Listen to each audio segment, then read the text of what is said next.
¿Cómo están? Buenas noches. Ahora sí, ya hemos comenzado la grabación. Miren, también voy a empezar a compartir pantalla para poder iniciar lo que nos toca hoy día. Miren, voy a invitarles a ver una página que es muy interesante. ¿Ustedes ya han llevado metodología?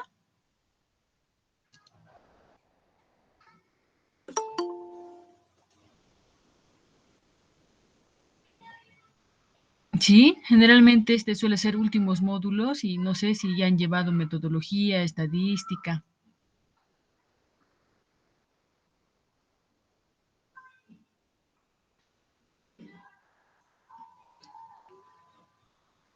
¿Han llevado? ¿Alguien sabe? ¿Han llevado ya metodología de la investigación cuantitativa o bioestadística, no sé, descriptiva, tal vez inferencial ya?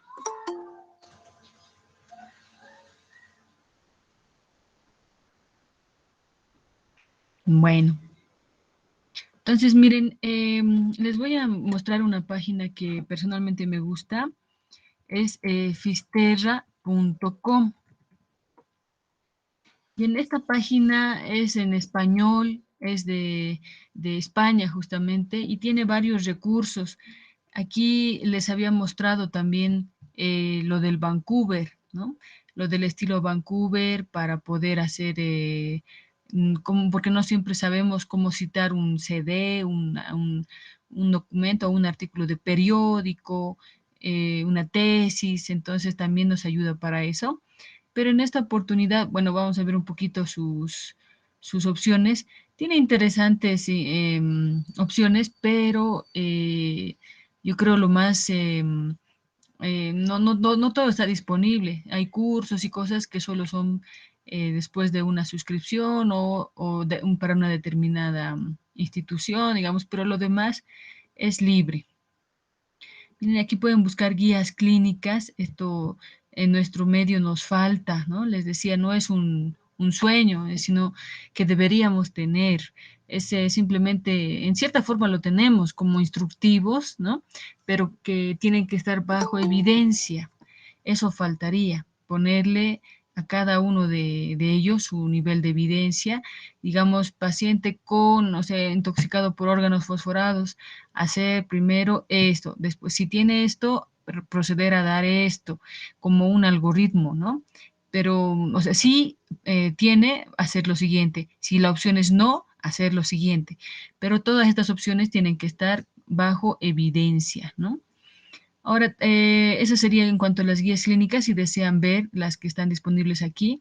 Y les comentaba también en Chile, en Argentina, en Colombia, se tienen guías clínicas, incluso para enfermedades complejas, ¿no? Como cáncer, diabetes.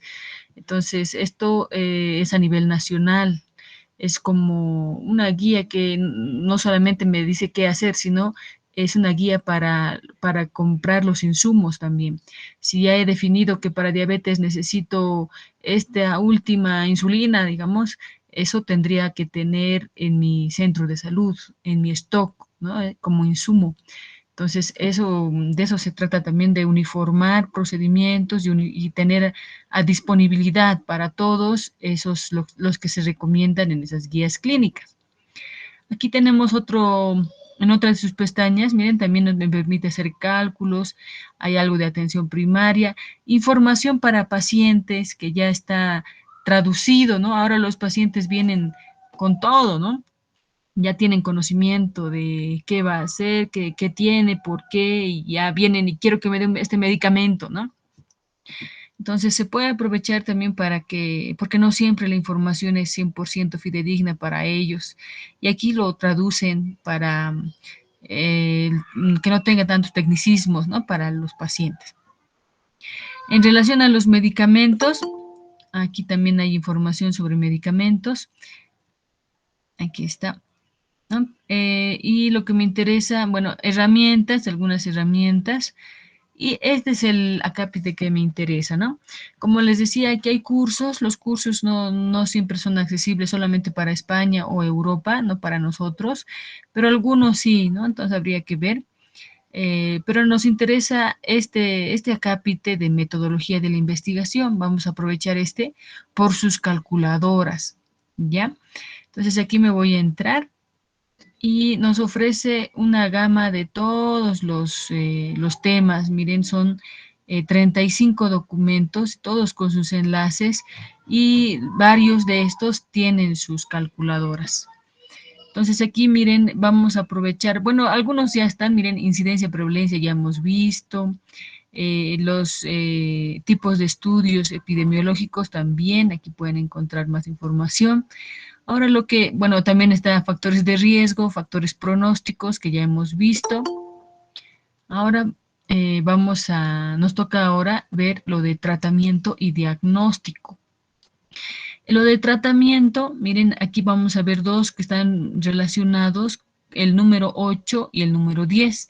El número 8 es sobre el número necesario a tratar, y el número 10 también lo incluye el número necesario a tratar, pero habla sobre estudios experimentales, investigación en tratamiento y ensayos clínicos. Ya van a ver, son temas breves. Voy a entrar al número 10.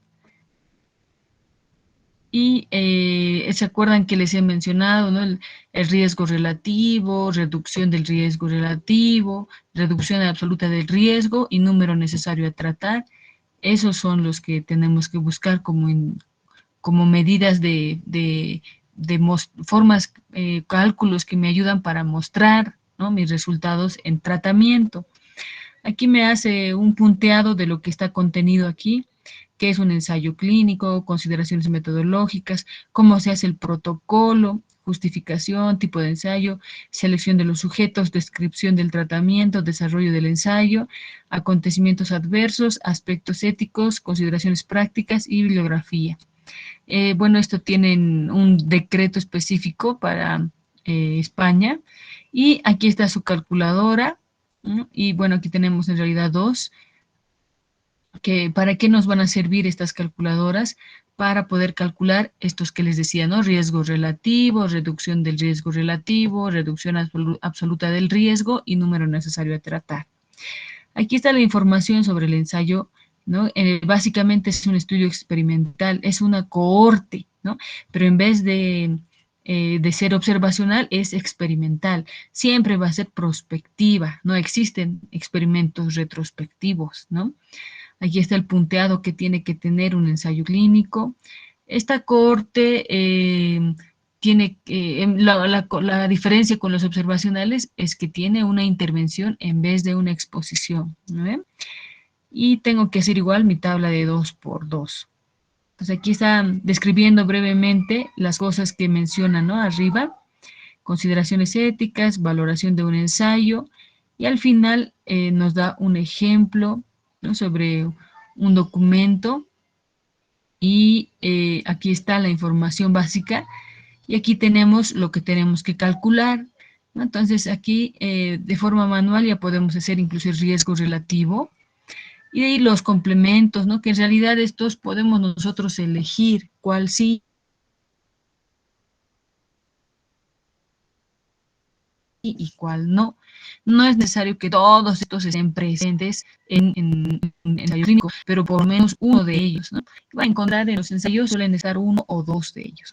Esto siempre y cuando la variable de respuesta y la variable de exposición sean dicotómicas. Si se dan cuenta, una tabla de 2 por 2 tiene 4 casillas, ¿no? O sea, 2 arriba, 2 columnas y 2 filas. Entonces, las categorías que tendría que tener mis variables solo son 2, sí y no, sí y no. Entonces, esa es una variable cualitativa dicotómica, ¿ya? Entonces, el requisito para calcular todo eso es que las variables sean de ese tipo. Si ustedes quieren usar variables cuantitativas, como habíamos visto ayer, alguien que había hecho o ha buscado un artículo que tenía una variable de respuesta cuantitativa, que era la cantidad en suero de vitamina D, esa no estaba categorizada, ¿no? Entonces la han considerado así como el puntaje, digamos, la cantidad que salía en la sangre. Y eso, por eso en el documento que hemos visto ayer, hacían diferencia de promedios, ¿no? ¿Se acuerdan? Pero como no era una distribución normal, han hecho pruebas no paramétricas. Entonces, de esto se trata. Vamos a hacernos algunos ejemplos para que ustedes se den cuenta cómo es el llenado de la tabla de 2×2. Pero antes de irnos a eso, miren ustedes las fórmulas, ¿no? Miren, esta es básicamente la tabla de 2×2, ¿no? Generalmente esto está invertido, ¿no? Generalmente esto, la variable de respuesta, esa es la clave, ¿no? La variable de respuesta siempre tiene que estar en las columnas, o sea, estas, ¿no? Estas, que es la mortalidad total y los incidentes coronarios mayores, tienen que estar en columnas aquí, ¿no? Y estas que son, uno de ellos es la intervención, que es la simvastatina, y el otro es el comparador, ¿no? Este sería la intervención y este la no intervención, tendrían que estar en filas, y así podemos hacer el cálculo. ¿Ya? Entonces, esa sería la única indicación, pero igual van a ver esta disposición aquí no afecta solo para ver las fórmulas. Las fórmulas son sencillas. Miren, aquí lo que yo les había comentado como las incidencias, vamos a ver, ¿no? Incidencia de la variable respuesta en el grupo con la intervención, que aquí lo denominan, ¿no? Esta tasa de los episodios en el grupo experimental, eso es TEE. Y el placebo sería la tasa de episodios en el grupo control. Entonces, esos dos lo vamos a dividir para calcular el riesgo relativo. Esa división lo vamos a convertir en porcentaje para que se convierta en el RRR. Esos dos valores los vamos a restar para que salga el RAR. Y miren, una vez que tenemos el 1 dividido entre el RAR, ya tenemos el número necesario a tratar. Entonces, así de sencillo, ¿no? Entonces, para que hagamos este ejemplo, ¿alguien quiere comentar algo?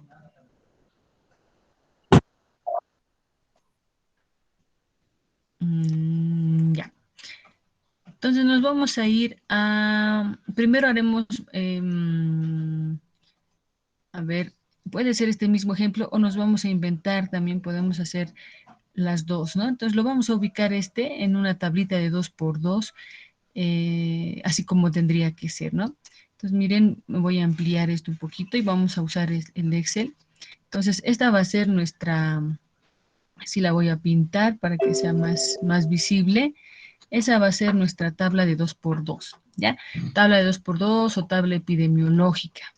Entonces aquí vamos a poner siempre la opción sí, la opción no. Siempre la sí va a ser en la primera fila. Aquí también va a ser la opción sí y la opción no.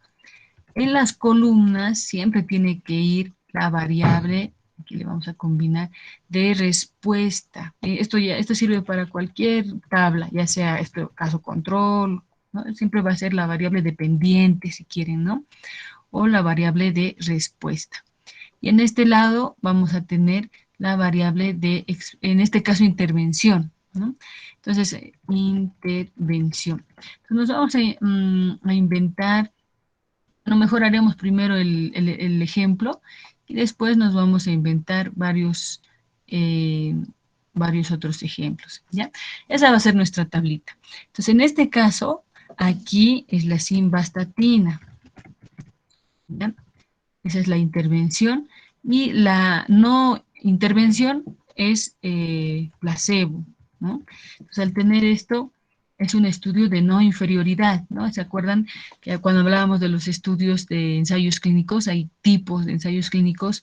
Cuando están comparados con placebos, es simplemente ver frente a nada, diremos, ¿no? No tiene un principio activo el placebo, entonces es para ver si así se llama de no inferioridad, porque justamente no es inferior que el placebo. Eso es lo que queremos corroborar, de que si fuera inferior al placebo sería pues dañino, ¿no? Entonces, son estudios que ya no se hacen, les comentaba, porque ya para todo solemos tener ya un tratamiento identificado, por lo menos paliativo o sintomático, algo, ¿no? La variable de respuesta para nuestro ejemplito es muerte y los incidentes coronarios mayores, ¿no? Entonces, aquí tenemos dos resultados, ¿no? Em, entonces, habría que ver, aquí debemos tener, yo creo que aquí podemos calcular incluso dos tablitas, ¿no? Estos salen tranquilamente. Para sacar el riesgo relativo, nos faltaría la otra opción. Ahora vamos a ver mejor em, el ejemplo, ¿ya? Para que lo entendamos mejor. Voy a ampliar y aquí está, ¿no? Entonces, el título del estudio que ha sido publicado en Lancet. El objetivo ha sido evaluar la eficacia. Acuérdense que estas dos palabras, ¿no? Eficacia y efectividad han estado muy mencionadas con esto del COVID, y es importante la diferencia. Si hablamos de aspectos económicos, es diferente, por si acaso, ¿no? Cuando estamos hablando de estudios epidemiológicos, vamos a entender de la siguiente forma. Medir un resultado en condiciones ideales es eficacia. Por eso han visto en las vacunas, ¿no? Hay hartos estudios de eficacia. ¿Qué significa? Que los ensayos clínicos ya en los pacientes en condiciones ideales, o sea, pacientes que han sido reclutados con especificaciones, ¿no? De repente sin comorbilidades, y se les ha dado en condiciones ideales, en este caso la vacuna o el medicamento específico, sin fallar la hora, la dosis, o sea, con un control, no sé, cada hora. Entonces, dependiendo de cada estudio, esas son condiciones ideales. Entonces, medir un resultado en condiciones ideales es eficacia. Y los ensayos clínicos justamente miden de esta forma, ¿no? Al menos este tipo de ensayo clínico aleatorizado controlado. Ahora, la otra opción es efectividad. La efectividad es en condiciones reales.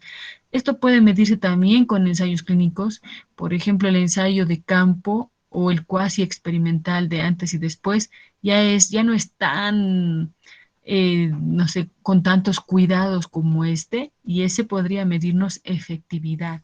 O podríamos hacer un otro estudio, que son las evaluaciones económicas, que vamos a detallar la siguiente semana, donde sí ya se tiene más, o sea, otra metodología, y necesitamos más datos para calcular efectividad y compararlo con el costo-efectividad, ¿no? Entonces, pues, tendríamos esas opciones. Entonces, basta que vean eficacia, es que esto es condiciones ideales, ensayo clínico, ¿ya? Han debido ver en las vacunas está la eficacia de la Sinopharm, ¿no? La eficacia de AstraZeneca, la eficacia de todos estos son generalmente los de la fase 3 cuando han hecho maratónicamente, ¿no? El análisis y los estudios epidemiológicos en estas vacunas, que ha sido en condiciones ideales. Lo que estamos buscando ahora es la efectividad, buscar un indicador, diremos, real, que nos esté diciendo realmente si esto funciona, como muchos están buscando, por ejemplo, anticuerpos neutralizantes. Hay un estudio que está llevando el INLASA, que ya debe estar, yo creo, terminando, donde se ha hecho a nivel nacional la identificación de anticuerpos neutralizantes, que es como una forma indirecta de medir, pero sigue siendo la inmunidad humoral, ¿no? Todavía no tenemos estudios con la capacidad para medir la inmunidad celular, que sería ideal, ¿no? Entonces, de acuerdo a estos resultados y estos estudios que ya hay en otros países, ya nos damos cuenta cuánto dura, ¿no? La inmunidad, al menos la inmunidad humoral, para cada una de las vacunas, ¿no? Yo recuerdo que muchas estaban punteando, diremos, ¿no? Como incluso Sinopharm, Sinovac, que es muy parecida, que no hemos puesto aquí, pero en Chile sí. Pero resulta que la que tenía menos eficacia era AstraZeneca en algún momento, en algún estudio, ¿no? Pero cuando se hizo, ya tenemos los estudios con las terceras dosis, resulta que esta incrementa hasta el 97% la efectividad, ¿no? Ya no estamos hablando de eficacia. Entonces, ha resultado ser una de las mejores. Por eso se está poniendo como terceras dosis. Entonces, es interesante esta parte y se puede aplicar mucho con lo que estamos llevando ahora, lo que estamos viendo en la parte de COVID-19. Entonces, a ustedes mismos, los pacientes, les deben preguntar, ¿no? Esta situación, ¿por qué no esta y por qué la otra? Y ellos ya vienen hasta con su planilla, ¿no? Escogiéndose las vacunas de acuerdo a estos datos, ¿no? Ellos ven el porcentaje mayor y dicen, ah, esta quiero, ¿no? Entonces, la información disponible de las vacunas es de eficacia. En la realidad puede que no funcionen mucho. Para eso hay pruebas, ¿no?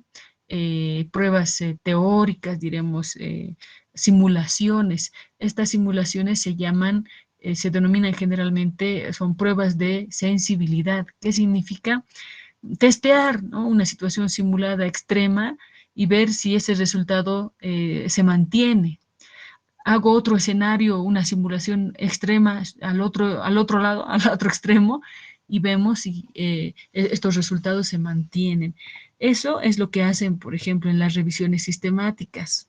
Hacen este análisis de sensibilidad, que no es más que ver si nuestro resultado, digamos, el resultado ha salido que este medicamento es beneficioso y si se mantiene en condiciones extremas, de repente en pacientes inmunodeprimidos, pacientes desnutridos, no sé, pacientes obesos, o sea, viendo así situaciones extremas, ¿no?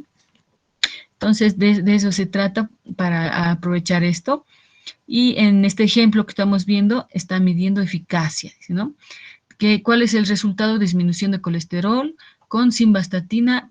No, el resultado es la reducción de la muerte y morbilidad en pacientes con enfermedad coronaria. Entonces, todos los pacientes que tenemos son con enfermedad coronaria y vamos a nosotros ver vamos a probar si la simvastatina reduce la muerte, ¿no? Y la morbilidad, dice, ¿no?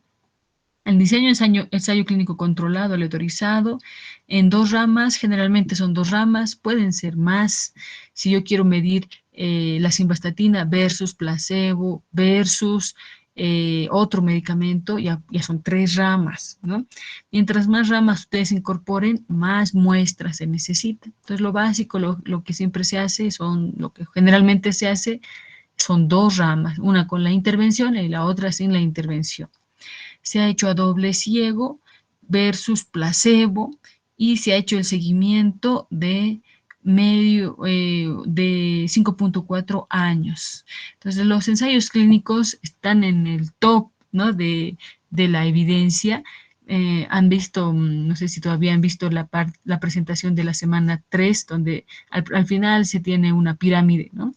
Esta pirámide de evidencia, generalmente la base son estudios descriptivos, ¿no?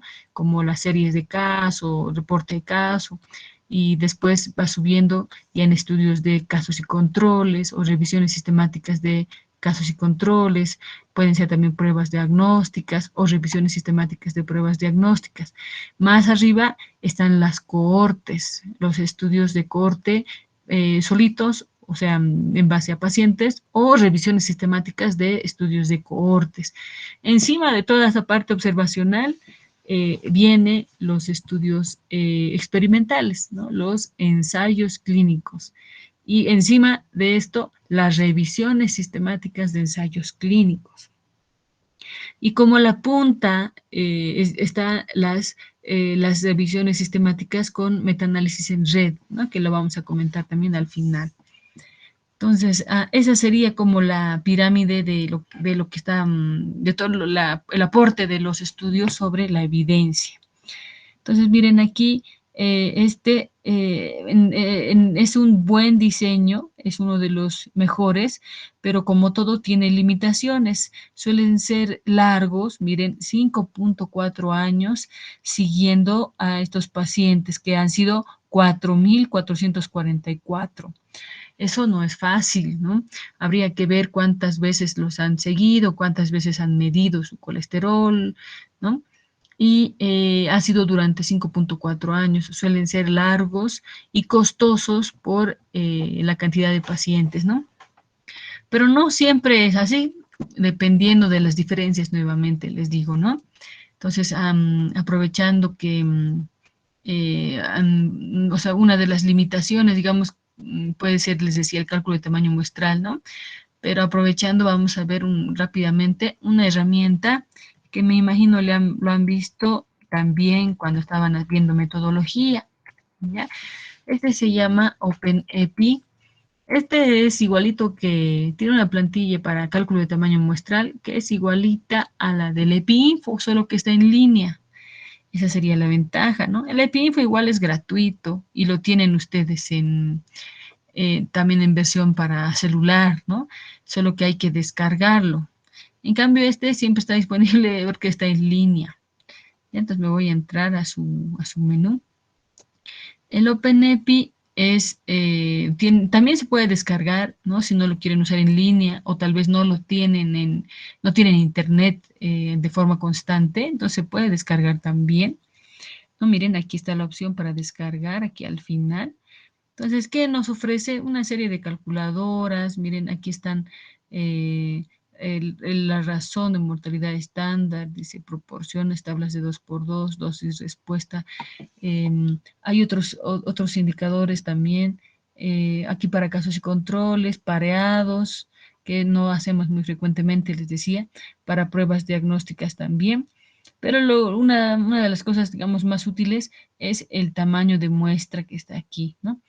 Miren, aquí está también para variables continuas, la prueba de diferencia de promedios, intervalos de confianza de un promedio, de una mediana, la prueba ANOVA, o sea, todo esto se puede hacer en línea, ¿no? Entonces, vamos a aprovechar ahora esta opción que dice tamaño de muestra. Esto me imagino también lo han visto, no sé, ustedes no me dicen si es que ya han pasado metodología. Y aquí tienen las 4 opciones para hacer el cálculo de tamaño muestral, ¿no? Esta que es para proporción, es la que solemos usar para los estudios de corte transversal, ¿no? Es la típica aplicación de la fórmula para poblaciones, para estimación de proporciones, eh, para, para, para poblaciones finitas o infinitas, ¿no? Aquí me está hablando un poquito de quiénes han sido los autores, me da un poco de descripción de cómo es la plantilla, pero ya cuando quiero poner los datos, puedo hacer clic aquí o aquí, cualquiera de los dos, ¿ya? Da igual. Voy a poner aquí. Y aquí está la plantilla. Miren, ustedes acuérdense de la fórmula para poblaciones infinitas primero. Aquí, por defecto, cuando queremos hacer para estimación de una proporción para poblaciones infinitas, lo voy a dejar así con su millón por defecto, ¿ya? Y solo voy a poner estos dos valores. Entonces, la frecuencia esperada, cuando ustedes no conocen, no saben, no hay artículos, no sé, sobre lo que ustedes desean buscar o estimar la estimación, digamos, de una prevalencia, pueden poner 50. Y eso ya les han debido explicar, ¿no? En los límites de confianza, esto me está hablando de la precisión, que generalmente de 3 a 5 utilizamos, con más frecuencia 5. Es como decir en qué porcentaje estará errado esta frecuencia anticipada, ¿no? Entonces yo digo más o menos estará errado en un 5%, como el máximo, diremos, que solemos poner, ¿ya? Esto no les sugiero cambiar porque este efecto del diseño simplemente, si le ponen 2, lo va a duplicar, si le ponen 3, lo va a triplicar, puede ayudarles en otro tipo de cálculos, pero no aquí, ¿no? Entonces, ustedes han debido hacer este ejercicio, me imagino, manualmente primero, y cuando hacen este cálculo, cuando no saben nada de nada y tenemos el 50% y no sabemos ni el tamaño de la población, siempre sale 384, ¿no? Entonces, de aquí viene eso, ¿no? Entonces, miren, le voy a poner calcular y aquí está justamente 95% de nivel de confianza, me sale 384. Entonces, de ahí es donde vienen que muchas personas ya de memoria dicen, ¿no? Para cualquier estudio mínimamente necesito 384, te dicen, ¿no? Eso es suponiendo que quiero estimar una proporción y que voy a considerar 95% de nivel de confianza y que no sé el tamaño de la población y que no sé la frecuencia anticipada y tomo el 50%. ¿Ya? Ahora, después tiene su cálculo voy a volver al tamaño de muestra aquí, también tiene para el caso control no pareado. Entonces, para el caso control no pareado es igual una plantilla que aquí me explica. Le voy a poner directamente introducir datos. ¿Qué me pide? Todos estos valores, ¿no? Un nivel de confianza siempre es 95%. Una potencia o poder estadístico es el 80%, me imagino ya han llevado. Voy a suponer que ya han llevado metodología, porque nadie me puede responder y me puede decir si ya han llevado o no. Miren, aquí tenemos la razón de casos y controles en este caso, ¿no? Que es casos y controles, es 1. Si necesito yo puedo hacer, ya saben, 2-1, 3-1, hasta un máximo de 4-1. El porcentaje, bueno, estos valores, estos tres que me quedan, son complementarios. Basta que yo llene dos de esos, el tercero se llena, digamos, automáticamente. ¿Cómo puedo llenar? Bueno, puedo llenar este que es el porcentaje de controles expuestos o el porcentaje de casos con la exposición. Generalmente los casos son los enfermos y tienen más, ¿no? Digamos que aquí me voy a inventar, eh, quiero que haya una diferencia, digamos que aquí hay 15, ¿ya? O sea, en toda la población de los controles, el, el porcentaje de los expuestos, perdón, la proporción de controles puede ser la proporción de tener el desenlace, digamos, la variable de respuesta en los controles, nos vamos a imaginar que es del 15%. En cambio, en los casos que se supone que están enfermos, me voy a imaginar que es el doble, ¿ya? Hay el 30%.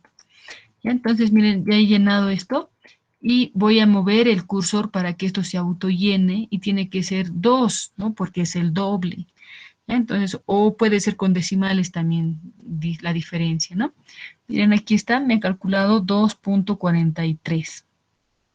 Ahora, esto es, yo he llenado solo estos dos, ¿no? Y este se ha llenado, se ha calculado automáticamente. Entonces, esa es una opción, ¿ya? Entonces, ya cuando tengo todo esto listo, le digo calcular y miren, me da por tres autores diferentes. Generalmente consideramos el que tiene el mayor tamaño, que sería el de Fleiss, ¿no? Este último. Y me dice que necesito 134 casos, 134 controles y en total 268 pacientes. Ahora, la otra opción, me voy a ir atrás otra vez, les decía, puede que yo no sepa alguno de estos valores. Entonces, de repente solo tengo este dato y quiero que sea más o menos el doble, ¿no? Entonces, yo digo, estimo, ¿no? Y veo artículos y digo, es más o menos el doble la exposición. Entonces, aquí puedo llenar el 2. Y para que se llene esto automáticamente, voy a hacer la flechita para abajo y ya me ha llenado un aproximado, ¿no? Un aproximado a 30. Entonces le pongo calcular. Aquí estaba. Miren, si es que están todos llenos, recién voy a poner calcular. Y nuevamente con Fleiss ya tengo el valor que sería 225 casos, 225 controles y necesito 450 personas, ¿no? En total. Miren, esto es el cálculo que se necesita para hacer un estudio de casos y controles. ¿Para qué? Para poder definir esta diferencia. ¿Cuál diferencia? Entre 15 y 26, ¿ya? Ahora, si la diferencia es más chiquitita, imaginen que entre 15 y 17, o sea, la diferencia es 2, es más fina la diferencia, esto lo voy a borrar. Bueno, miren, ya se ha calculado. Cuando la diferencia es fina, necesito tamaños de muestra más grandes. ¿Por qué? Porque necesito demostrar la diferencia significativa una diferencia pequeñita, ¿no? Fina. Miren, voy a poder calcular y me sale 5.418 casos y 5.418 controles, ¿no? Es harto. Por eso no me sirve tanto, esto ya no es tan práctico, ¿no? De repente, ¿no?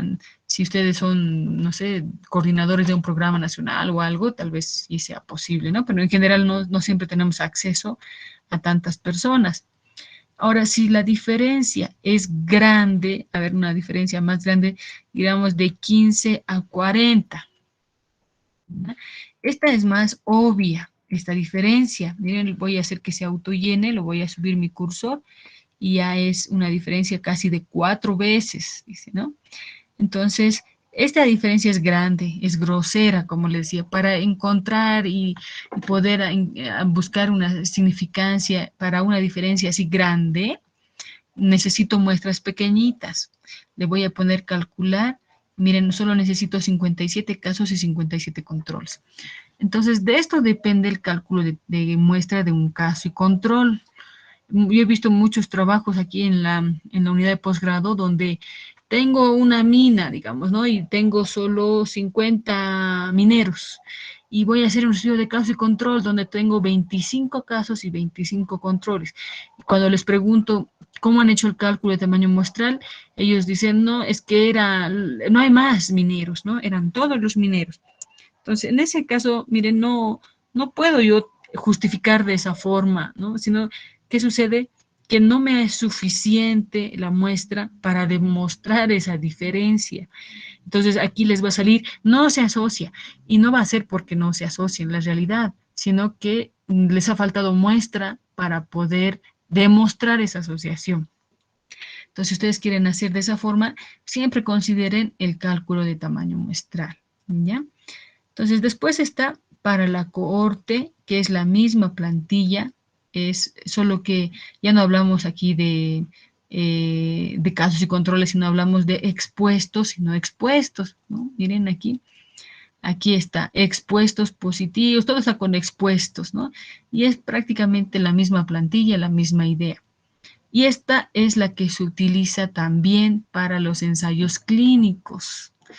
Y lo mismo, yo he visto estudios de residencia médica, más grande le vamos a poner, donde hacen ensayos clínicos. ¡Qué bien!, ¿no? Entonces uno va y resulta que han tenido 5 personas con la intervención y 5 personas sin la intervención. Y yo digo, pero ¿por qué? ¿Cómo han estimado 5 en cada grupo? ¿No? Entonces les dicen, no, eso no más sabía en los 3 meses que he hecho mi trabajo de investigación. Entonces, está bien como un estudio inicial, incluso esto podría ser como un reporte de casos para cuál es el trabajo de los estudios descriptivos, como el reporte de casos, es darnos ideas de hipótesis, ¿no? Cosas que en un otro estudio lo vamos a confirmar. Es como un estudio preliminar y hasta ahí llegaría el aporte, ¿no? Entonces yo veo, por ejemplo, técnicas quirúrgicas, ¿no? Que deben tener complejidad, ¿no? En hacer, y ellos, ¿cuánto es su casuística? 4 casos, ¿no? Y con eso ellos quieren como fundamentar que es una buena técnica quirúrgica que debería implementarse, ¿no? Entonces, en realidad solo es apenas un reporte de casos que nos alcanzaría para poder tener esta hipótesis y corroborarlo con un otro estudio. Entonces aquí vamos a ver esta que me ayuda, miren, me sirve para estos tres, hablando de un transversal analítico, ¿no? No solamente, porque el transversal así puro es descriptivo por su naturaleza, pero hay una variedad, ¿no? Que es el corte transversal, pero analítico, donde tiene un componente analítico y tiene una prueba de hipótesis, ¿ya? Entonces, si fuera este caso, o el estudio de cohorte, o el ensayo clínico, puedo utilizar esta plantilla. Aquí está 95% de nivel de confianza, la potencia, la razón de expuestos y a expuestos que generalmente es 1, puede ser 2-1, 3-1, hasta 4-1, ¿no? Y este sería los mismos valores que vamos a utilizar. Miren, en tratamiento cada vez también se van incorporando ORs, ¿no? Eso depende, si quiero hablar de un tratamiento como factor pronóstico, digamos, ¿no? Puedo hacerlo dentro de un corte transversal analítico. Entonces ahí me sirve el OR y ya no el riesgo relativo o razón del riesgo, como dice aquí, ¿no? Entonces hay que ver de acuerdo a qué tipo de estudio es, ¿no? Entonces, nuestras casillitas importantes sería esta, ¿no? Y esta que dice porcentaje de expuestos positivos, estas tres, ¿no? 1, 2, 3. Entonces, nos vamos a inventar igual una situación, a ver aquí, porcentaje de no expuestos positivos, A ver, aquí 5, que sea una diferencia no tan, a ver, le vamos a poner aquí 12, ¿ya? A ver, le vamos a poner, aunque esto queremos definirlo, no es exposición, es intervención para un ensayo clínico, ¿no? Entonces, más bien queremos ver que sea esto algo beneficioso, ¿no? Entonces le vamos a poner un número menor. Podemos poner, miren, entre 0 y 99.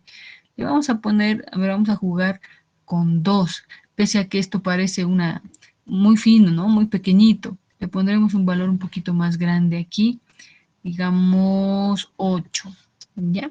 Entonces, ¿qué quiero hacer? Que me salga una razón del riesgo de protección, ¿no?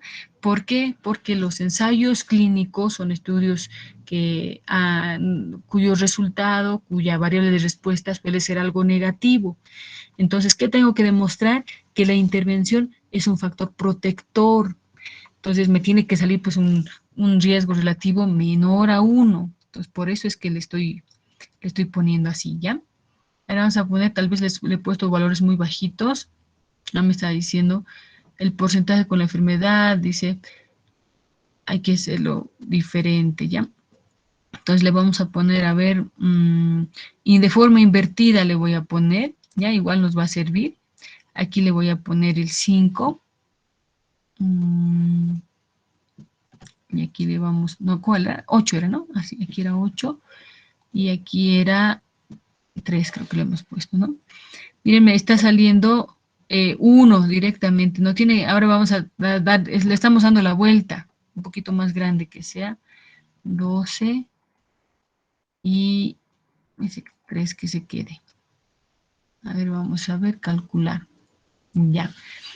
A ver, vamos a ver, miren, para este que nos estamos inventando, para esta diferencia que era entre 12 y 3, ¿no? Que es nomás 4 veces más, diremos, la diferencia es una diferencia grosera, diremos, pero nos ha salido 155 serían en este caso con la intervención y 155 sin la intervención. Si yo tengo esto, adelante, ¿no? Puedo hacer mi estudio en este caso, ensayo clínico. Entonces, no se olviden hacer siempre este cálculo previo, incluso antes de escribir un protocolo, porque muchos gastan tiempo y todo buscando información, ya tienen su marco teórico, todo, y cuando hacen su cálculo de tamaño muestral, resulta que ni soñando voy a alcanzar esto, ¿no? Entonces ya se puede desestimar esta, esta idea. Entonces, aprovechando esto, para que vean ustedes algunas otras formas, ¿no? Para hacer el cálculo, pueden hacer lo mismo con el EpiInfo, pueden hacer lo mismo con el GPower también, que es otro programa que se puede instalar gratuitamente y tiene más o menos la misma plantilla, ¿no? Y en esta página que les he mostrado, también tiene, aquí aprovecharemos esto, a mí me voy a ir atrás, tiene bastante apoyo en esto de metodología. Lo voy a cerrar. Y en esto de cálculo de tamaño muestral, miren, aquí está determinación del tamaño muestral, el número 12. Ahí van a encontrar calculadoras. Aquí está el contenido, ahí está la fórmula, a ver si les voy a mostrar la fórmula, aquí está, ¿no? Para poblaciones infinitas, esta es la fórmula para estimación de proporciones para poblaciones finitas y tienen ejemplos y todo, ¿no? Y tiene su calculadora también, aquí está su calculadora, donde son los que hay que poner los valores y ya nos estima cómo sería el cálculo de tamaño muestral para estimar una proporción. Tiene otra para estimar un promedio, para estudios de contraste de hipótesis, para comparar dos proporciones, etcétera, ¿no? Para cualquier análisis que necesite. También encontramos lo que les he mostrado en el OpenEpi para casos y controles. Quieren ver la teoría, digamos, ¿no? Eso van a encontrarlo aquí en el número 14, cálculo de tamaño muestral en estudios de casos y controles. Ahí van a ver la fórmula, la explicación de la fórmula y cómo, ¿no? Y está de acuerdo a este procedimiento, a la estimación, diremos, de un OR, es que de ahí parte la fórmula, ¿no? Y al final tenemos, esta sería la fórmula para el cálculo de tamaño muestral en un estudio de casos y controles. Entonces, aquí tienen también ejercicios, ejemplos, ¿no? Y esa sería la que aplica el OpenEPI y también aquí que tiene su calculadora, ¿no? Aquí está la tabla de 2×2 y les da bastante información también si es que quieren ustedes justificar, ¿no? Cómo hacer el cálculo que hemos hecho ahorita en la plantilla. Miren, aquí hace, por ejemplo, con 40 y 80, con estos valores, y hace en la fórmula, y después se puede calcular también en los programitas, ¿no? O sea, en este caso en el Excel. Estas plantillitas son de Excel, ¿ya? Entonces ahí les dejo si es que necesitan consultar. Entonces ahora estábamos viendo este de los ensayos clínicos, ¿no? Estudio experimental, este.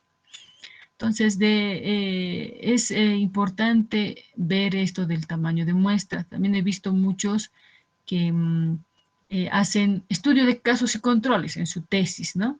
Y cuando veo el cálculo de tamaño muestral, es estimación para proporciones. O sea, ustedes piensan que esta fórmula se aplica a todos los estudios y no. Esas fórmulas que hemos visto para estimación de proporciones para poblaciones finitas o infinitas, solo es para eso, ¿no? Generalmente para corte transversal, pero no pueden aplicar pues en un caso control, no pueden aplicar lo mismo para un ensayo clínico. Cada diseño tiene su propia calculadora, o sea, su propia fórmula, ¿ya? Entonces estábamos aquí en el ejemplo.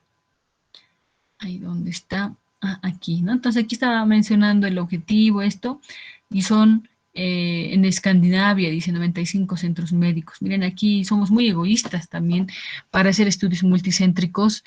A veces no nos podemos poner de acuerdo, ¿no? Entonces se puede hacer esto en una red, ¿no? Pónganse, ya que necesito tantos pacientes, entonces utilizo toda la red. Ahora que estamos con esto de la tercera dosis, con lo que estamos ya poniendo a menores de 18 años, se puede hacer mucha investigación y se puede tener evidencia de lo básico, ¿no? ESAVIS, o hacer un pequeño seguimiento para ver si ya le he puesto la tercera dosis y después viene con diagnóstico positivo. Eso me está hablando de la efectividad de la vacuna, ¿no? Entonces, hay que ver también, ¿no? Estas cosas se pueden aprovechar.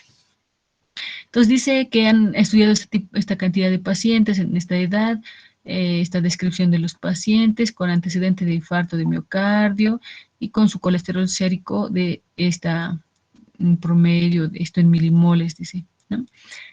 Su promedio del HDL, del LDL, triglicéridos y dieta hipolipemiante. La intervención se ha hecho a 2.223 sujetos, se les ha dado 20 miligramos de simvastatina y a los otros placebo, ¿no? Los parámetros de eficacia: muerte por causa coronaria, infarto de miocardio no letal, probable o definido verificado, ¿no? ¿Se acuerdan que aquí así claro tiene que estar, ¿no? Las variables de, en este caso, intervención y las de respuesta? Entonces, no es fácil, hemos visto ayer que no siempre es fácil de identificar, ¿no? Después los resultados, después de haberle seguido 5.4 años, ¿no? Se ha producido unos cambios medios en el colesterol total, dice, ¿no? A ver, el colesterol total LDL y HDL ha bajado en 25%, bueno, el colesterol total, el LDL en 35% y el HDL aumentado, que este es el bueno, en 8%. 256, o sea que es en el 12% de los sujetos del grupo de placebo, murieron en comparación con 182 en el grupo con simvastatina. Entonces, han muerto, solo para muerte tenemos una tabla, ¿no? Entonces, son 256 en el grupo placebo y 182. A 182, 256. Ya, 182 y 256. ¿Qué estoy registrando? La variable de la respuesta, primero para muerte, ¿no? Y estos son todos los que se ha seguido durante 5.4 años con simvastatina comparado con el grupo placebo, ¿no? Dice que han muerto 182 en el grupo con la simvastatina y 256 en el grupo con placebo. Ya de forma grande podemos ver que han muerto más en los que tenían el placebo, ¿no? Después dice... em, bueno, sabemos también los totales, ¿no?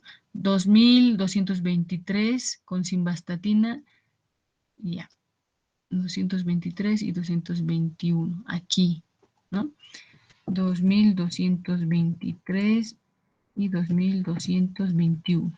Miren, esto es suficiente para calcular el riesgo relativo y con eso ya tenemos para calcular todos nuestros indicadores, ¿no? Entonces, ¿qué es? Imagínense que este seguimiento ha sido 5.4 años y de los 2.223 pacientes, 182 han tenido muerte. Entonces, voy a calcular simplemente la incidencia acumulada, ¿no? Que sería esto dividido entre el total, ¿no? El total de la exposición, ¿ya? Y aquí lo mismo, entonces simplemente le voy a ampliar esto y ya tenemos, ¿no? O sea, voy a dividir la proporción, simplemente he sacado, ¿no? De 256 entre 2.221 y en este caso 182 entre 2.223, ¿ya? Estas ya son mis proporciones, pero aquí lo manejan en porcentaje, ¿no? Entonces aquí le vamos a poner para que podamos ir siguiendo el ejercicio, un porcentaje también. A ver, este creo que es así. Ya, entonces este está, le vamos a redondear para que no tenga ningún decimal y sea igualito al ejercicio, ¿ya? 8% dice con simvastatina y 12% en el placebo. Ya, entonces de ahí viene esto, 8% y 12%. Ya, entonces hasta ahí está todo igualito. Entonces a eso se refiere. A ver qué más dice. Hubo 189 muertes de esta ya es la otra. Miren, aquí tengo que hacer para cada variable desenlace, tengo que hacer una otra tabla de 2×2. Esta tabla solo es para la primera variable de respuesta, que es muerte. Si yo quiero tenerla completita, obviamente ya la voy a restar, ¿no? Para tener esto, ¿no? Entonces, si esto es el total, voy a restar de esto, ¿no? Entonces sería esto, a ver cuál era aquí el menos, aquí está, esto. Esa sería para tenerla completa, ¿no? La tabla, si es que yo quiero hacer algún otro cálculo. Entonces necesito aquí lo mismo, simplemente le voy a restar esto menos esto y ya tengo. Para los totales ya hacia abajo nomás, ¿no? Y ya tengo mi tablita completa. ¿Ya? Igual aquí ya para que nos salgan los totales que eran los 4.444 pacientes del inicio. Entonces, a ver que se vea más bonita, la vamos a centrar. Ya está. Entonces, esta es mi tabla de 2×2, ya está completa, ¿no? Entonces, de forma internacional, los nombres de mis casillas, ¿no? Esta es la A, esta es la B, esta es la C y esta es la D. Y todas las fórmulas que nos para calcular OR, riesgos relativos, todo, está en base a estas fórmulas. Así que ahora lo estamos viendo de una forma, van a encontrar otro documento que les diga A, B, C, D, entonces, si hacen el cálculo, es exactamente lo mismo, ¿no? Para un estudio de caso y control, si fuera esta tabla, ahí sí necesitamos sí o sí estos dos, ¿no? Pero para un estudio de este tipo, básicamente les he dicho este y este, ¿no? Y ya con eso es suficiente. Porque ¿qué dice la fórmula del riesgo relativo? Para el numerador dice esto dividido entre esto más esto. ¿Qué es esto más esto? Es esto. Y eso es lo que hemos hecho para obtener el 8, ¿no? Entonces, para el denominador dice esto dividido entre esto más esto. ¿Qué es esto más esto? Es esto. Entonces, si yo divido esto dividido entre esto, me va a dar como estábamos haciendo, ¿no? Este en proporción y este en porcentaje.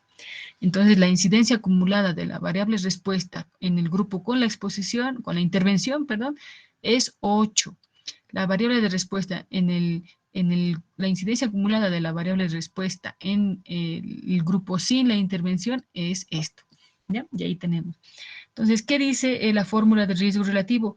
Dividir esto entre esto. Entonces, bueno, aquí abajito vamos a poner ya. Entonces, riesgo relativo, entonces no es más que dividir esto entre esto, ¿no? Y bueno, va a salir seguro con todos sus decimales. Miren, ¿cómo sería la interpretación? A ver, antes de decirles, a ver, Grisel, ¿está Grisel?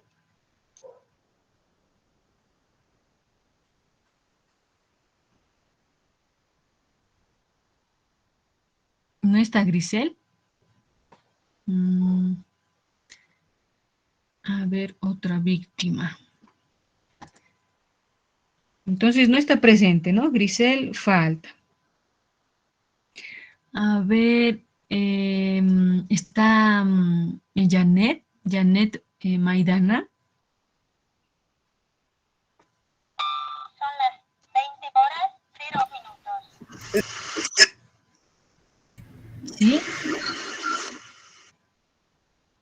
¿Tampoco? Estoy, doctora, estoy. Ah, Janet, Solo que se corta. ya, por favor, Janet, ¿cómo es la interpretación de este riesgo relativo? ¿Cómo lo interpretas?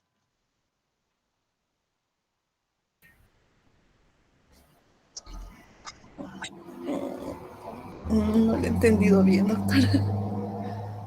¿Quién recuerda? Esto está en la presentación del video, les he dicho, es la misma interpretación del OR, ¿no? Es una razón donde es como decir la razón de hombres sobre la razón de mujeres, ¿no? ¿Quién recuerda?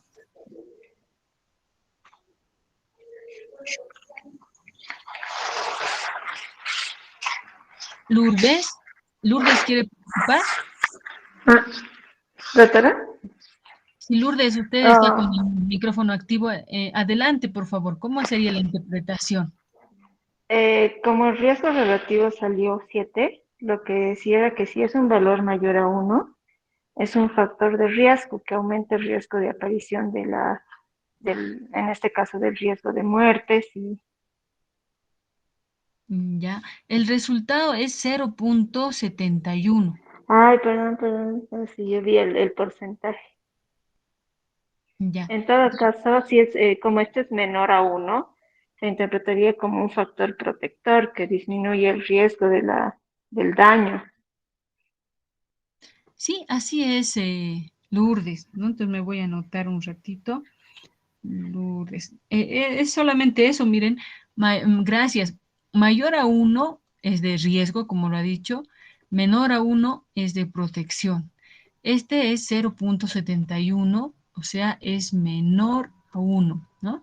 Y es de protección. Entonces me está diciendo que la simvastatina protege, digamos, o evita, ¿no? La probabilidad de tener muerte. Esto en relación a quién, a los que no han utilizado simvastatina, en este caso a los que han utilizado placebo, ¿ya? Entonces, esto es para poder un poquito poner en este ejemplo. Miren, no es algo complejo y como les decía, es muy importante hacer el llenado de la tabla de 2×2. Después nos da los valores de los otros, ¿no? En los otros resultados, aquí está específicamente por muerte no cardiovascular, el otro está dando valores sobre los incidentes coronarios mayores, dice, ¿no? Pero bueno, en la conclusión pone la disminución de la concentración de colesterol con simvastatina reduce la mortalidad total y la incidencia de incidentes cardiovasculares mayores. Entonces, miren, ¿para qué he hecho esto? Solo para poder hacer el cálculo y que ustedes puedan hacer, reproducir estos cálculos. Hemos hecho apenas nosotros, ¿no? esta partecita, no hemos hecho con la otra variable de respuesta. Entonces, aquí, para esta primera fila donde está 8 y 12, hemos hecho nuestra tablita de 2 por 2, ¿ya? Entonces, ¿qué dice el riesgo relativo? Dividirlos, y ya. Ahora, ¿qué dice para hacer el cálculo? Miren la fórmula de la reducción del riesgo relativo. Aquí está la fórmula, ¿no?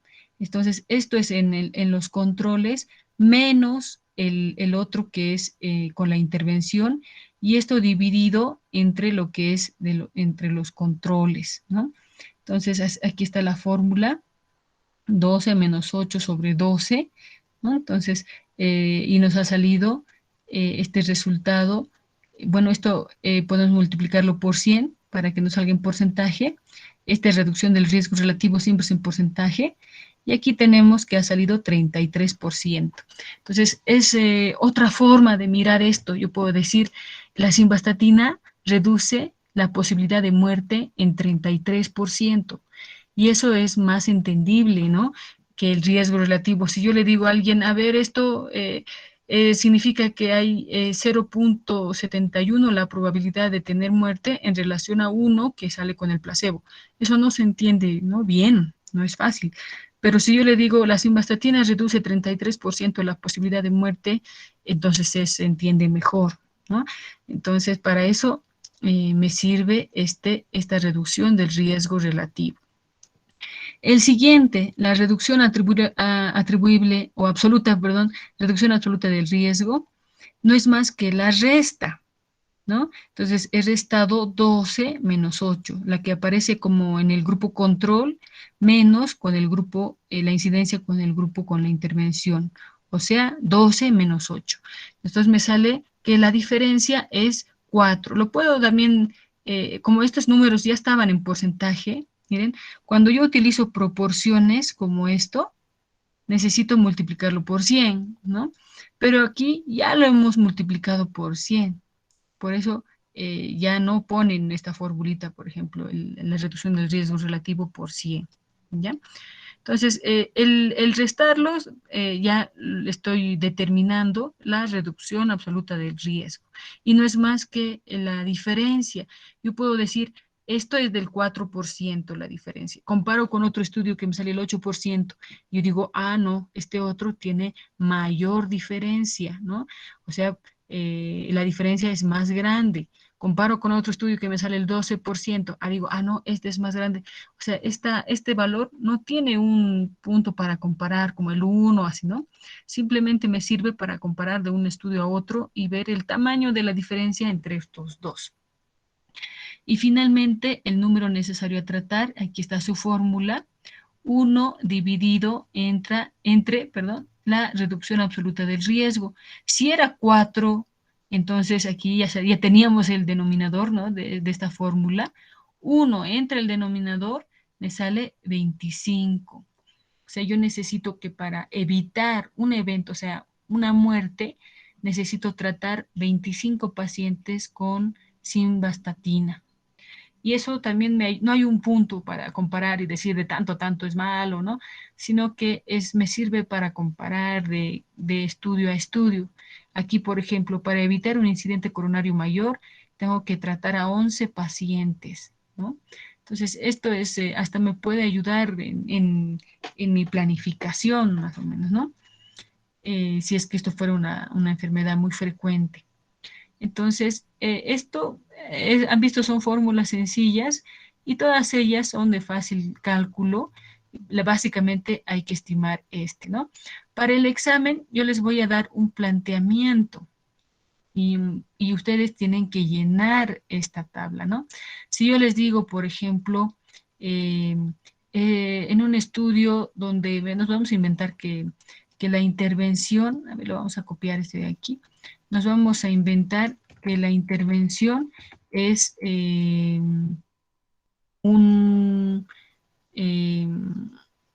aquí le pondremos 0. Nos vamos a inventar que la intervención es una intervención educativa, ¿ya?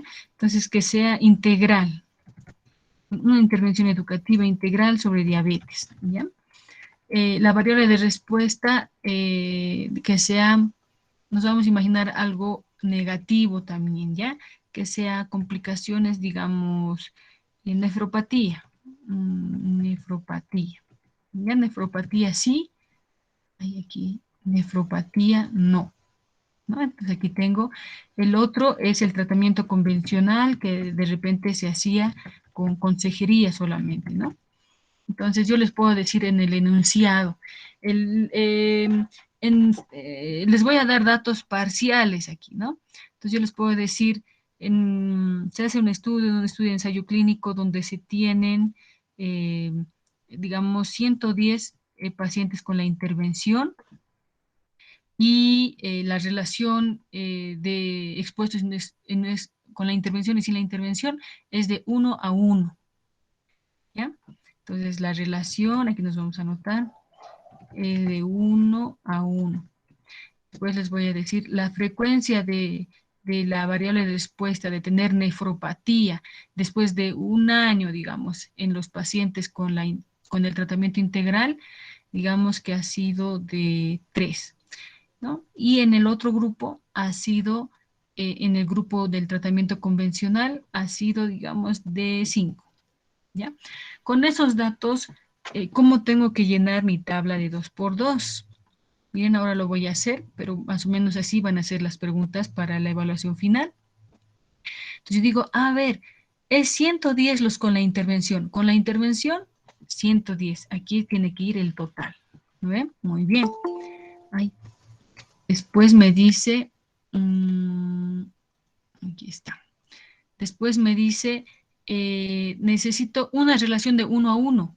Significa que hay 110 con la intervención y hay otros 110 sin la intervención, ¿no? Ya tengo el total de la población en el grupo de tratamiento convencional. Después me dice, han tenido el desenlace que es tener nefropatía, 3 en el grupo con la intervención, 30. Y en el otro grupo, que sería el tratamiento convencional, han sido 5, ¿no? Entonces ya tengo aquí 5. Entonces ya tengo lo básico de mi tablita. Si yo deseo llenar esto, ya saben, simplemente lo voy a restar para tener mi tabla completa. Si esto yo necesito meterlo a un programa estadístico para el cálculo, necesito la tabla completa, ¿no? Esto menos esto, ya tengo aquí el valor, de aquí lo voy a restar del total de ese grupo, menos los que han tenido el desenlace, y ya tengo también el total de la población, ya tengo todo lleno, mis casillas, ¿no? A, B, C, D, y las sumas, ¿no? Al marginal. Entonces, con esto ya puedo calcular lo que quieran, ¿no? Si me dice calcule la reducción absoluta del riesgo, entonces ya saben que primero necesito las incidencias acumuladas en cada grupo, que no es más que esto dividido entre la suma de los dos para el numerador. Lo vamos a hacer. O sea, 3 entre la suma que sería 3 más 107 es 110, ¿no? Aquí tengo el total. Entonces le voy a poner eso. ¿Listo? Y aquí vamos a hacer lo mismo. Lo voy a jalar nomás mi formulita y ya tengo en proporción las incidencias acumuladas en cada grupo. Para hacerlo más sencillo, no necesitan, incluso con esto ya pueden hacer la diferencia, ¿no?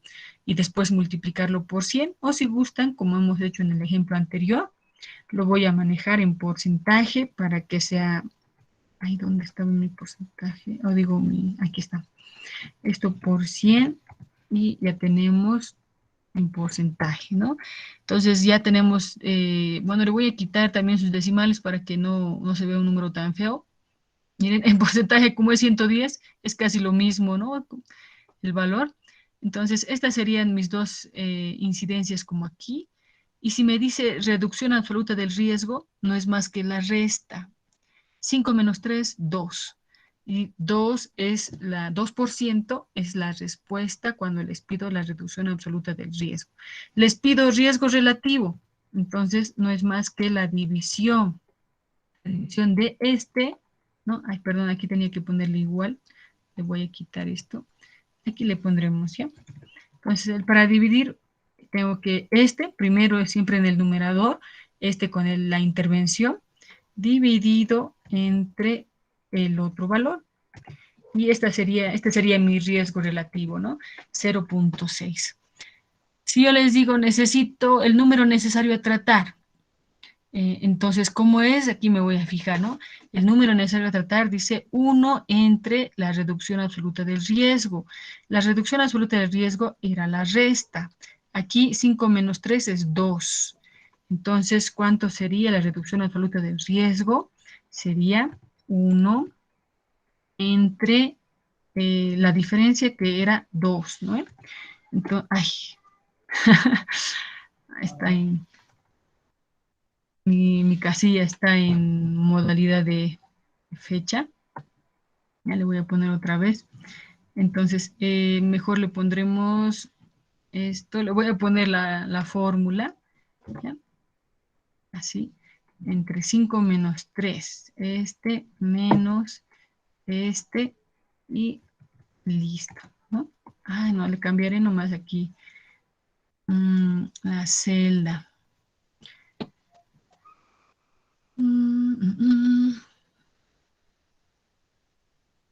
Le voy a cambiar en modalidad de número. Y ya, aceptar. Y ahí está, ¿no? Entonces sería 0.5, ¿no? Perdón, el RAR era 2 y estábamos calculando el NNT, ¿no? Aquí está. Aquí le pondremos nomás el RAR, era la diferencia, que era 2. Ya tendríamos completito aquí el número necesario a tratar, casi 1, ¿no? Si lo redondeamos. Después ya tendríamos, ¿cuál me falta? La reducción del riesgo relativo me falta, ¿no? ¿Ya? Entonces vamos a ver la formulita. Aquí está.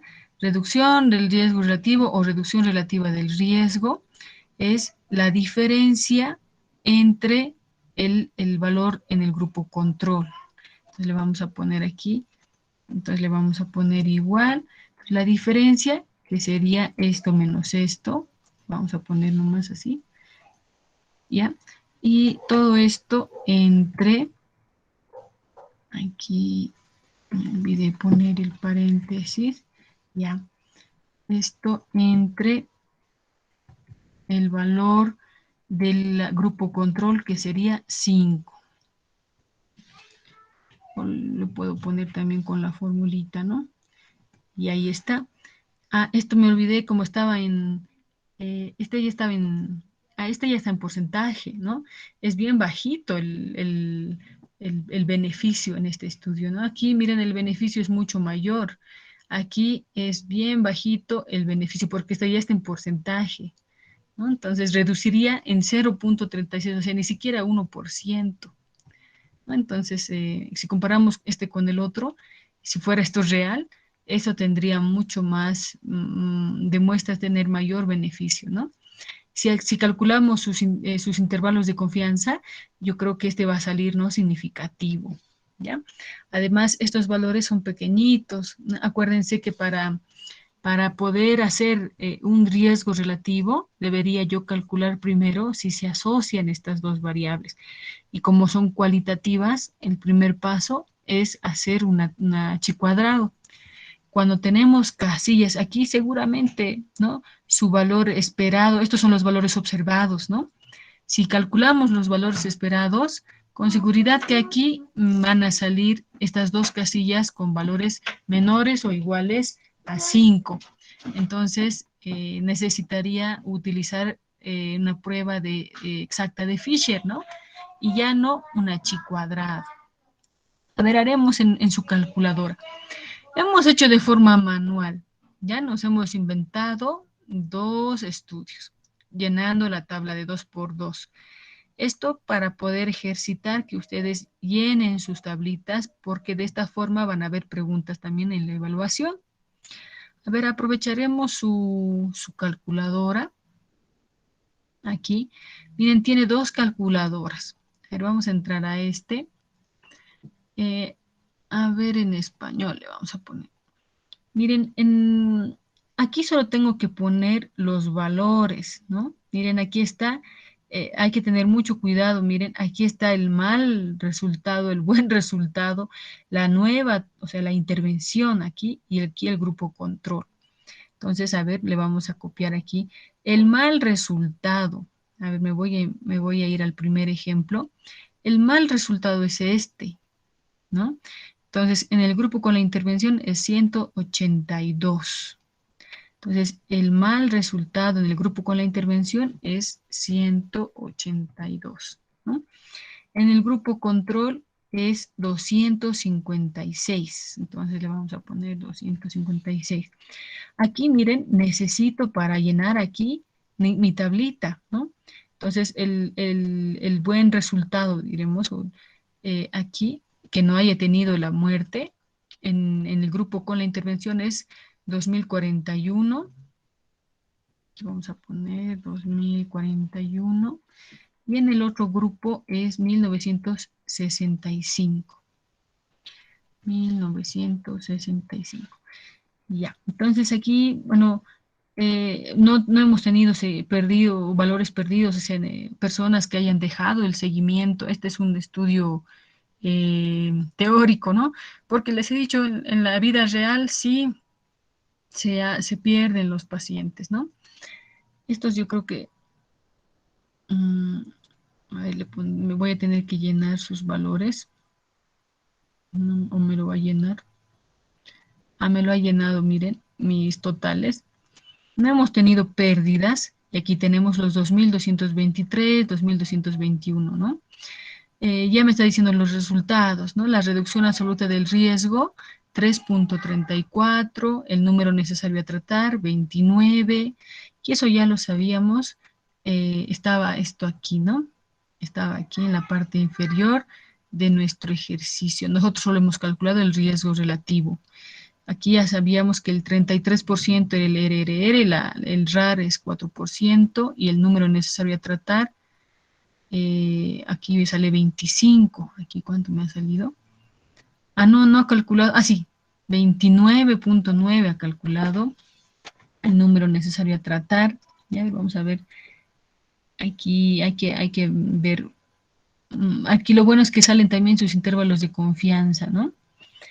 No hemos tenido pérdidas. Puedo, puedo poner más cosas, imprimir como un documento de respuesta, ¿no? Entonces, miren, hay algunas diferencias, hay que analizarlo mejor. Ya puede que esto también esté invertido, no creo, ¿no? Entonces, esta es una forma rápida de poder hacerlo. A ver, vamos a hacer el otro calculador. A ver, vámonos con este otro. Eso también lo pueden meter al Stata, por ejemplo, ¿no? También me permite hacer los cálculos sin tener una base de datos. Ahí está, creo que ya no está vigente, ¿no? Entonces, esta es la que tengo que afinar mejor, ¿no? Miren, aquí es cuestión de poner los valores. En esta dicotomía de buen resultado y mal resultado, muchas veces lo voy a volver a poner, ellos lo consideran como éxito al mal resultado, ¿no? Entonces, a ver, lo voy a invertir aquí. 182, 256. Ya. Aquí es 41. Ya. 19. Ya, entonces ahí tenemos el resultado. Miren, no ha variado. Sigue el 3. Ah, no, 33 salía hace rato, ¿no? Y este ya es más acorde a nuestro resultado. Este número necesario no es número necesario para tratar, ¿no? Aquí estoy viendo mal, es número necesario para el daño, dice aquí, ¿no? Entonces es otro indicador, igual lo vamos a traducir para estar más seguros. Miren, para dañar, dice, con razón no me daba el mismo valor. A nosotros nos ha dado 29, 25, ¿no? Y aquí sale 29. ¿Ya? Entonces, este sí, a nosotros nos ha salido 4, ¿no? Redondeando, y aquí 3.34. Entonces, ¿se acuerdan que lo hemos redondeado este valor aquí? Entonces, aquí está sin el redondeo. Y aquí tenemos en porcentaje, ¿no? Como ha sido esta es la tasa de eventos en el grupo control, o sea, en todo este grupo, la incidencia, diremos, ¿no? De los eventos negativos, ¿ya? Igual ha hecho en el otro grupo, tenemos el total de pacientes que ya sabíamos, ¿ya? Opciones para impresión, bueno, ya. Y nos ha calculado solamente estos dos, ¿no? El aumento absoluto del riesgo, dice, y el número necesario para dañar en este caso, ¿no? Entonces, así como hay otras calculadoras, aquí hemos visto solo una, y miren, es básicamente esto, ¿no? ¿Para qué nos serviría el utilizar una calculadora? Nos serviría más para los intervalos de confianza, que eso no nos da esto, ¿no? Podríamos hacer el cálculo en Excel, pero es más fácil también obtenerlo en un programa. Aquí, por ejemplo, ya me saca, miren, los intervalos de confianza. Y ahí podríamos ver si fuera un riesgo relativo, si contiene o no el 1, ¿no? Y así. Ahora vamos a ver rápidamente, antes que nos acabe el tiempo, lo de diagnóstico. Miren, lo de diagnóstico es muy parecido. Personalmente a mí me gusta mucho la parte de diagnóstico. Me voy a salir de aquí. Tienen el tema de desarrollo también aquí y les he puesto también un artículo de diagnóstico en la plataforma. Ya aquí, a ver, a pruebas diagnósticas, es el número 29 y también se complementa con las curvas Rocco. Miren, en el 30. En pruebas diagnósticas voy a poner. Esto tal vez no alcancemos a hacer de forma manual, pero van a ver, son sencillas las fórmulas. Esto estamos hablando en su pregunta, digamos, de búsqueda, en su pregunta de investigación, en su objetivo, puede estar esta palabra que es validez, ¿no? Cuando yo quiero comparar una prueba diagnóstica con otra. Si es un Papa Nicolau versus el IVA, puede ser un cuestionario de estrés versus el otro cuestionario de estrés. Puede ser un hemograma versus un frotis. O sea, pueden ser pruebas diagnósticas, tenemos varias, ¿no? No sé, una resonancia magnética versus una tomografía. Una forma de interpretar una radiografía para neumonía con una escala versus otra escala. Entonces, todo lo que tenga que ver con diagnóstico. Y ahí que vamos a calcular, aquí está la fórmula de la sensibilidad, de la especificidad, después los valores predictivos positivos, aquí están los valores predictivos, después positivo y negativo, y finalmente los cocientes de probabilidad o razón de probabilidad o razón de verosimilitud también se llama, o en inglés LR, ¿no? De likely ratio. Entonces tendríamos ahí las dos fórmulas, ¿no? Ahí están todas las formulitas. Entonces básicamente es todo en relación, aquí están las fórmulas con este ejemplo, es todo en relación a la tabla de 2 por 2, ¿no? Entonces vamos a hacer rápidamente un ejercicio. Igual aquí me voy a hacer mi tablita, ¿ya? Entonces, ¿qué vamos a comparar aquí? Dos pruebas diagnósticas, ¿ya? Siempre arriba va a ir el gol estándar. Me voy a imaginar que esto, digamos, un gol estándar indiscutible suele ser la anatomía patológica, ¿no? Entonces le ponemos así, ¿ya? Entonces, es que este resultado de anatomía patológica dice sí, digamos, es cáncer, y esto dice no. Ya nos vamos a imaginar eso, que en este tipo de estudio va a ser algo, el gol estándar, lo mejor conocido hasta el momento para hacer este diagnóstico, nos vamos a imaginar de cáncer, ¿ya? Y lo vamos a comparar frente a una nueva prueba, digamos que es una nueva prueba, nos vamos a imaginar que es la determinación, prueba X le vamos a poner, la determinación en sangre de algún marcador tumoral, digamos, que no es frecuente, ¿no? Que es algo nuevo, ¿ya? Entonces yo me voy a imaginar que tengo 200 pacientes. De los 200 pacientes, el primero vamos a ver qué dice el gol estándar. El gol estándar dice que de los 200 pacientes, digamos, me voy a inventar 57, tienen la enfermedad, ¿ya? Entonces, estos centraditos que estén. Esta es la prevalencia de la enfermedad. ¿Quién ha dicho? El gol estándar, ¿no? Entonces, para llenar lo voy a restar, ¿no? Entonces voy a restar 200 menos 57 y me sale esto. Ahora me dice, ya tengo el veredicto, diremos, del gol estándar, que es la prueba de oro, lo mejor conocido hasta el momento para hacer este diagnóstico, y veo mi nueva prueba. ¿Qué tanto coincide con mi gol estándar? De los 57, digamos que en 50 han coincidido y en 7 no, ¿ya? Los que el gol estándar ha dicho que no tenían la enfermedad, me voy a imaginar que 140, digamos, han coincidido y en 3 no, ¿ya? Entonces ya tengo llena mi tablita. Entonces aquí voy a hacer los totales. Aquí sería 53, aquí sería 147. ¿Ya? Ya tengo llenita mi tabla. Para hacer la sensibilidad, la especificidad, es algo que es fácil. Miren, la sensibilidad, aquí le vamos a hacer nomás rapidito, sensibilidad, especificidad, valor predictivo positivo, valor predictivo negativo, y LR positivo y LR negativo, ¿ya? Para hacer la sensibilidad, me voy a imaginar todo en columnas, ¿ya? Este va a ser mi cuadrante principal, ¿ya? Le vamos a poner en otro color. ¿Por qué? Porque han achuntado aquí, pues, los dos como positivos y aquí han achuntado los dos como negativos. Son mis cuadrantes principales, ¿ya?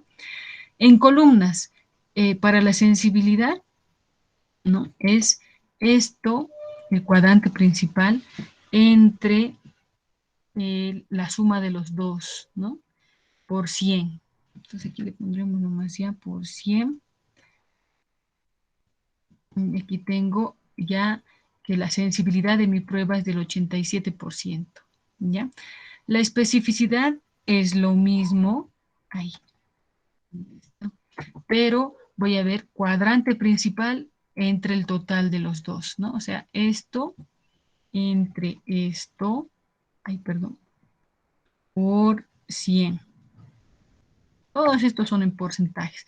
Tiene más especificidad. Miren, es más capa mi pruebita. Todos estos valores es para mi prueba nueva.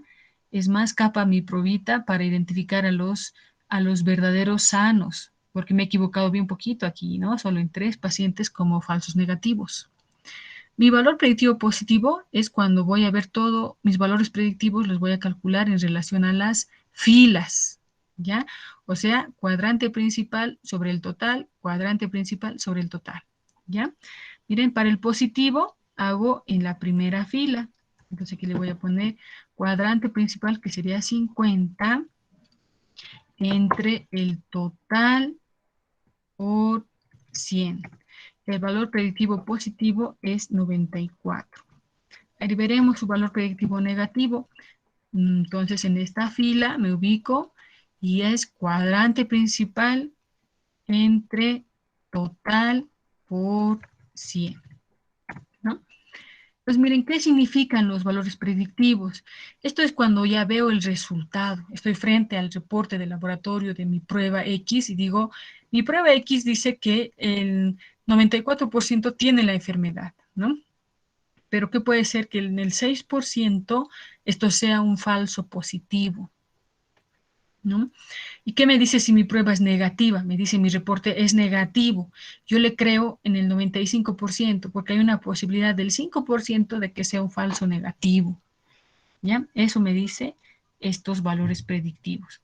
Y finalmente, las razones de probabilidad, entonces me voy a olvidar ahí de los cuadrantes principales, ¿ya? Y solo me voy a ubicar por orden de las filas, ¿no? Va a ser, es la razón de razones esto, ¿no? Entonces es la división de divisiones, tengo que hacer 2 divisiones. Entonces le voy a poner nomás sus paréntesis para separarlos. esto sobre esto, ¿no? Sería 50 sobre 57. Le pondremos nomás aquí. 50 sobre 57. Esta sería mi primera división, ¿ya? Esto dividido entre 3, aquí le pondremos con paréntesis, ¿ya? 3 sobre el total, que sería 143. ¿Ya? Esa es la división de divisiones comenzando con todos los valores positivos, ¿ya? Y el LR negativo es igualito, solo que considerando esta fila, o sea, esto sobre esto dividido entre esto sobre esto, ¿ya? Entonces lo haremos. Entonces aquí le vamos a poner para que sea más bonito separado, que sea más exacto, sería 7, ¿no? Entre 57, ay, perdón, me está marcando aquí, me he olvidado poner el igual, ya, ahora sí, 7 entre 57, ¿no? Y esta división entre, ¿no? El otro valor que sería 140 entre 143. Entonces lo cerramos y enter. Entonces, ¿qué me está diciendo? Miren, esto es una razón. Como todas las razones, como hemos visto, el riesgo relativo, el OR, ¿no? Es diferente el numerador que el denominador. No está contenido el numerador en el denominador. Entonces yo digo, esto también se puede interpretar en relación al 1, como es una razón. Mientras más alejado del 1 esté, miren, en este caso, el positivo es el que vamos a tomar más atención.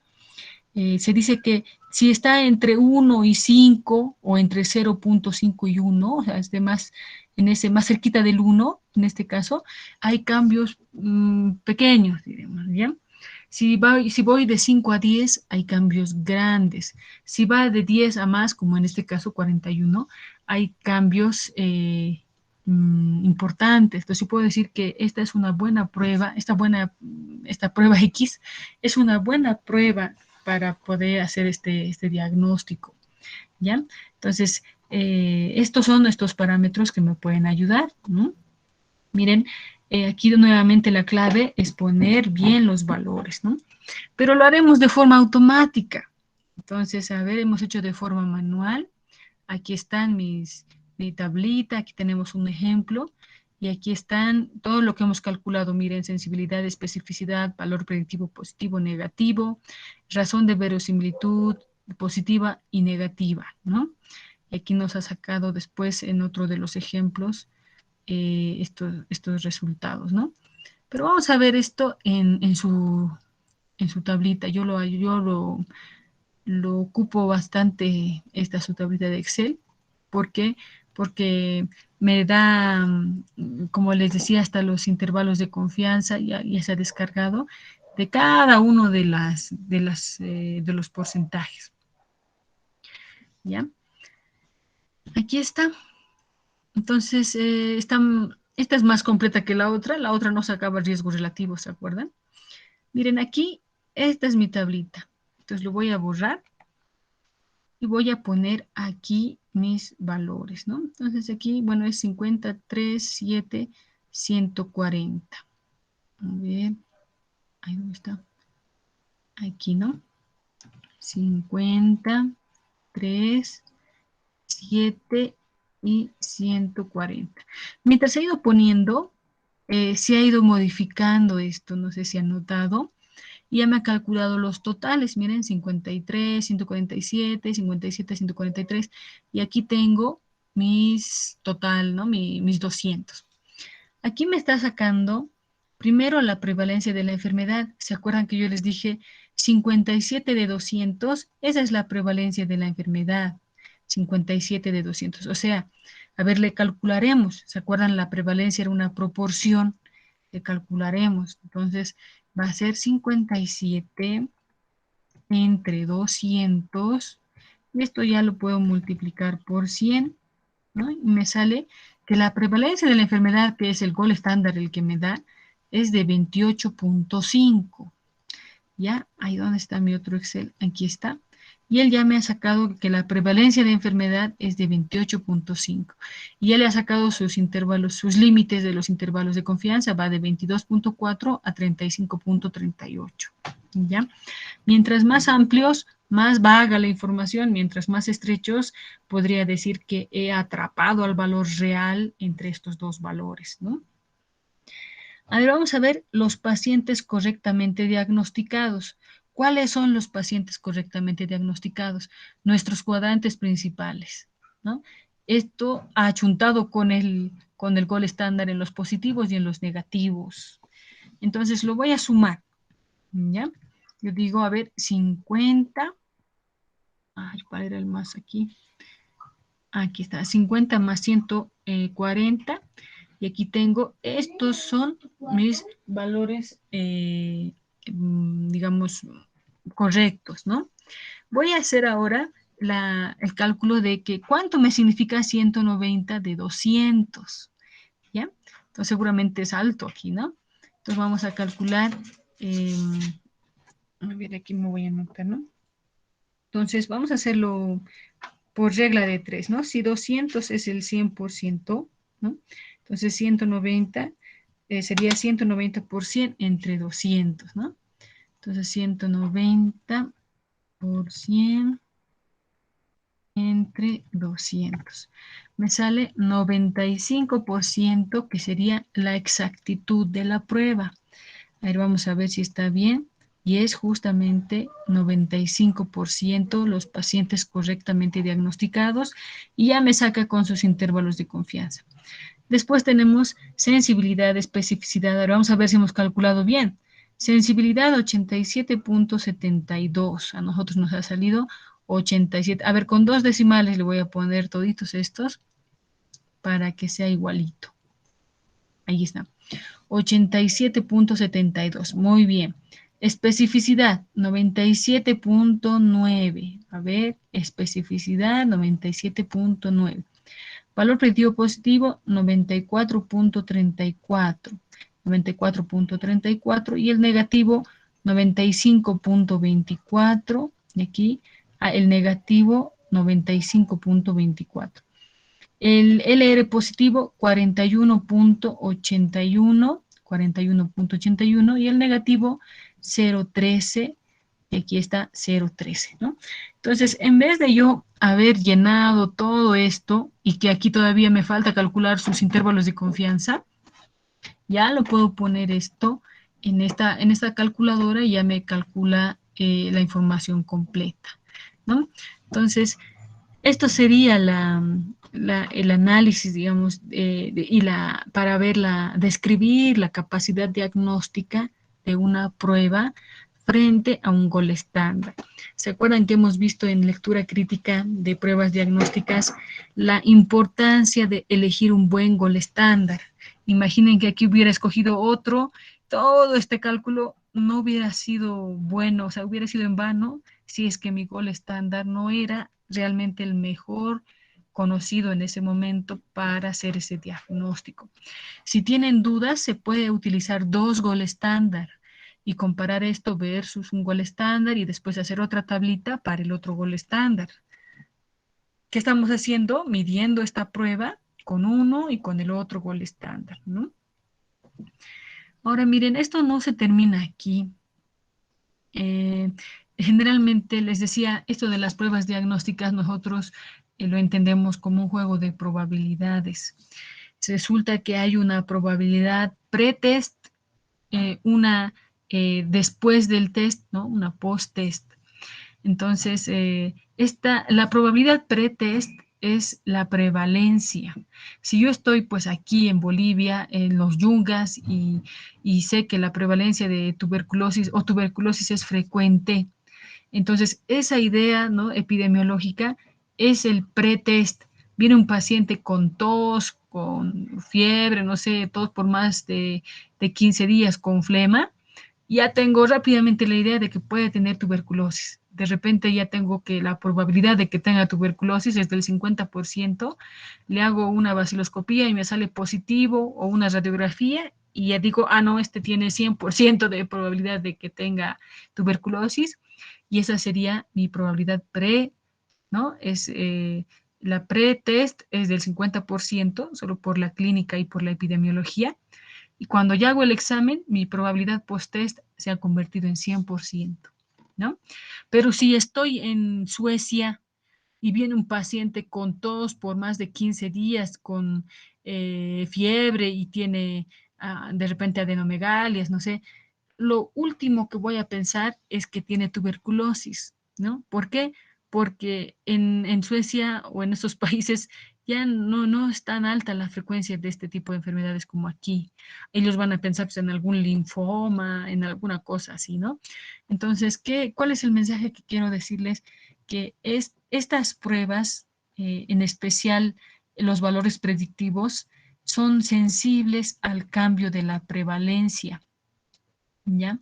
Pero ¿cuáles resisten más los cambios de la prevalencia? La sensibilidad y la especificidad, ¿ya? Entonces hay que ver en qué contexto estamos, ¿no? Y otra cosa también, con esta probabilidad pretest y posttest, ustedes pueden elaborar un nomograma, ¿no? Así se llama, que no es más que ponerlo de forma gráfica, el nomograma de Fagan se llama, esta relación entre la probabilidad pretest y posttest. Entonces aquí tú puedes ver, aquí vamos a poner algunas imágenes para mostrarles este nomograma. Y a ver uno que ya tenga sus rayitas, Miren, esta columna, a ver, lo voy a poner un poquito más grande. Miren, definición de la aplicación en radiología. Este es el LR, ¿no? Razón de verosimilitud.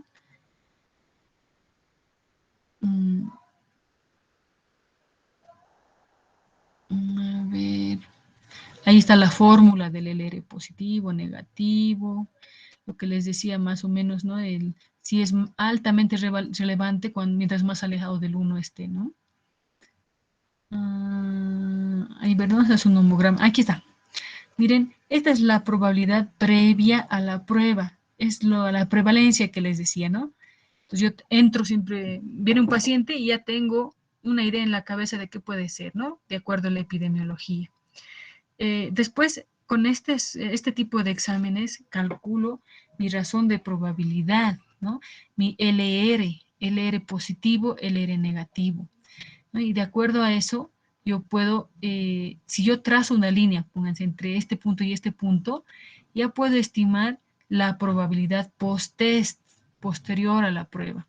Entonces, imagínense que fuera así, yo digo, cuando uno este punto con este otro punto, me eleva mi probabilidad al 95%, yo digo, no, este tiene la enfermedad, ¿no? Pero puede ser que también no la tenga, ¿no? Entonces, esto baje mi probabilidad de 42, pónganse a 2 punto algo, ¿no?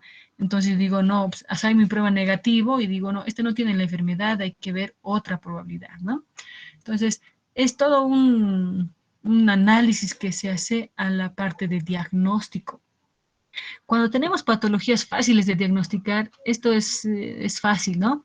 Tal vez ni necesario, pero esto es más útil cuando tenemos patologías cuya forma de diagnóstico no está bien determinada. Imagínense que la prueba de diagnóstico encima es riesgosa. Una prueba de imagen con contraste, de repente que le implica un riesgo renal, no sé, y encima el resultado sale indeterminado. Ahí una gamografía, no sé, estas cosas, y que me salga una respuesta que no sea tan útil, ahí es donde necesitamos probar más pruebas, ¿no? O mejorar nuestra capacidad diagnóstica. Ahora con lo de COVID-19 estamos parecidos, ¿no? Resulta que también supuestamente las antígeno nasal ya no serían tan útiles, ¿no? Para esta identificación de la variante Delta, ¿no? Supuestamente habría que buscar más información y que sigue siendo aparentemente la RT-PCR la mejor. Como en el momento tal vez podríamos hacer un estudio comparando con RT-PCR y con tomografía, porque han habido casos donde la PCR era negativa, pero su tomografía decía y gritaba que tenía COVID-19, ¿no? Entonces, se puede aplicar esto en este tipo de estudios. Y finalmente, para que vean la utilidad de estos estudios de diagnóstico, también se puede utilizar haciendo la curva ROC, ¿no? La curva ROC se puede hacer en los diferentes programas también, tanto en el SPSS como el STATA. ¿En qué consiste? Es plantear, digamos que esta prueba diagnóstica nueva, que nos hemos inventado, que es la prueba X, tiene un puntaje. Nos vamos a imaginar que es un cuestionario, ¿no? O que sea lo que les decía, el marcador tumoral, que siga siendo. Pero resulta que a nivel del mar, ellos consideran que va a ser positivo cuando es más, nos vamos a imaginar ya, más de 30, digamos, ¿ya? Nanogramos, digamos, por decilitro, me estoy inventando, y menos de esto es negativo. Resulta que yo puedo decir, en este tipo de gente, tal vez en altura, no sé, por alguna característica especial, yo propongo que es 35 y no es 30. ¿Ya? Entonces yo hago todo este cálculo utilizando como punto de corte, ya no 30 como ¿no? Supuestamente lo ha realizado, sino con 35. Y así puedo testear varios puntos de corte y con estos puedo armar una curva ROC, que no es más que la relación entre sensibilidad y especificidad en una tablita. ¿Ya? A ver, aquí también le vamos a que nos muestre la curva ROC o curva COR también le denomina. A ver, en imágenes. La van a ver en los diferentes, aquí hay una, en los diferentes artículos también, ¿no? Entonces, no se asusten cuando la vean, porque simplemente es mostrar gráficamente aquí está, la relación de la sensibilidad con la especificidad, ¿ya? Miren, aquí está la sensibilidad. Aquí arriba estaría la especificidad, pero para que caiga aquí, en este cuadrante y se grafique mejor, lo relacionamos con el complemento de la especificidad, o sea, 1 menos especificidad. ¿Ya? ¿Se acuerdan que les dije 30? ¿No? Digamos que es este. Y el 35 que yo estoy proponiendo, de repente se grafica como este puntito. Entonces, ¿qué puedo decir? ¿No? Mientras más sea esta curva ROC, mientras más se acerque a esta esquina, es el mejor punto de corte. Significa que tiene más alta sensibilidad y al mismo tiempo tiene más alta especificidad. El que se acerca más a este punto, que se denomina el hombro de la curva, es este. Entonces yo digo, si este fuera 35, yo tengo suficiente evidencia para decir que en población de altura el 35 debería usarse como punto de corte para este marcador tumoral y no el 30. ¿Ya? ¿Cómo lo medimos? No es solamente por el tamaño del grafiquito, ¿no? Todos estos gráficos calculan el área bajo esta curva hasta esta diagonal. Cuando es todo completo, esto es un área de 1. ¿Ya? Entonces, mientras más cerca de este punto esté, significa que más cerca de 1 va a estar su área bajo la curva. Entonces, yo puedo decir, el área bajo la curva con este punto es tanto, ¿no? En cambio, el área bajo la curva de este otro punto es otro valor que de repente es más alto que este. Y yo puedo hacer una prueba de hipótesis comparando las dos áreas y si me sale una diferencia estadísticamente significativa, sí, ya tengo mi evidencia y decir, debería cambiarse, ¿no? Esto es lo que yo trabajo, ¿no? Es mi área de investigación, una de mis líneas de investigación. Me gusta mucho el tema de diabetes, ¿no? Por ejemplo, el punto de corte, ¿no? El punto de corte de lo que usan para el diagnóstico de diabetes debería ser diferente. Igual para hemoglobina glicosilada. Yo, en mi teoría es así, ¿no? ¿Y por qué? Porque la sensibilidad a la insulina en altura es diferente. Entonces, lo que yo tengo ahorita, lo que estoy trabajando es con el FINRISC, ¿no? Este cuestionario que es muy común para ver el riesgo de diabetes. Y según lo que he obtenido, me sale que el punto de corte, por ejemplo, del FINRISC, del puntaje, en Colombia es de 12, ¿no? En cambio, para población en altura, yo estoy proponiendo 10, ¿no? Porque me calza mejor, da mejor área, diremos, bajo la curva 6,10. Igual hemoglobina glicosilada, ¿no? Muchos manejan, bueno, 6,1 es para el diagnóstico, pero ya pensando en síndrome metabólico, que sería un estado previo a diabetes, debería ser, según mi investigación, 5,9, ¿no? Y no, bueno, perdón, 5,7 y no 5,9. Y así. Entonces, de esa forma, ustedes pueden estimar estas probabilidades y eso no se acaba ahí. En el área de diagnóstico también puedo hacer la estimación de el índice kappa, ¿no? Kappa ponderado y el índice kappa solamente. Las dos variedades tenemos. Y eso para estudios de concordancia, que pueden ser interobservador o intraobservador. Y eso lo pueden utilizar para incluso evaluación de calidad, ¿no? En el diagnóstico de si yo soy responsable de un servicio, quiero ver pues también la concordancia entre los médicos, ¿no? Si todos estamos diagnosticando cosas diferentes en un mismo paciente, no hay una concordancia, ¿no? Y así. Yo creo que hasta aquí, miren, ya estamos en nuestro límite. Hemos logrado hablar de el área de tratamiento y el área de diagnóstico. Nos falta las revisiones sistemáticas, ¿ya? Y nos falta los metaanálisis en red, ¿no? Y finalmente las evaluaciones económicas. Yo creo que hasta aquí lo sabían ustedes, ¿no? O sea, todo lo que hemos visto antes de diagnóstico ya lo han visto en metodología. Ya saben un riesgo relativo, ya saben Entonces, eso yo creo que se lleva muy de la mano con metodología. Tal vez esto de diagnóstico no tanto, porque es más clínico, digamos, ¿no? No siempre está presente mencionado en las clasificaciones de estudios, ¿no? En general, sino que es más propio de la epidemiología clínica, diremos. Pero de aquí ya viene lo novedoso, diremos, que serían las revisiones sistemáticas, cómo es el programa para calcular y hacer las revisiones sistemáticas, cómo se hacen las revisiones con metaanálisis en red, que ya es lo último, y finalmente las evaluaciones económicas, análisis de decisiones, que eso también yo creo va a ser nuevo para ustedes porque no van a ver eso en ninguna otra asignatura. ¿Hasta aquí alguna pregunta?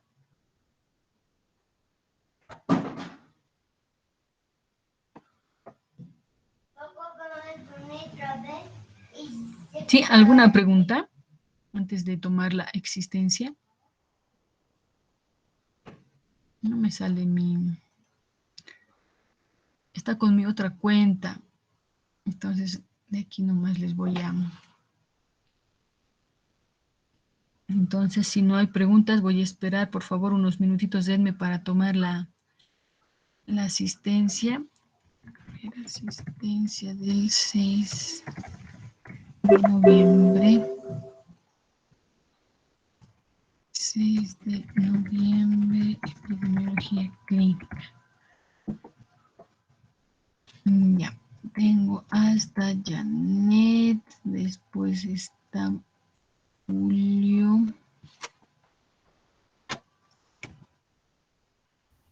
Ya, después de Doctora, buenas noches. Buenas noches. Dígame. Un favor, ¿podría colgarlo las clases de ayer y hoy a la plataforma hasta más tarde o hasta mañana, por favor? Sí, voy a hacer lo posible para hacerlo hoy, o si no, con más seguridad, mañana ya va a estar con su correspondiente evaluación de la semana. Ya se los voy a colgar las grabaciones. Listo. Entonces, por favor, si denme esta noche o más tardar mañana ya va a estar con también la planificación de la última semana. ¿Ya? Entonces voy a detener la grabación hasta aquí. Y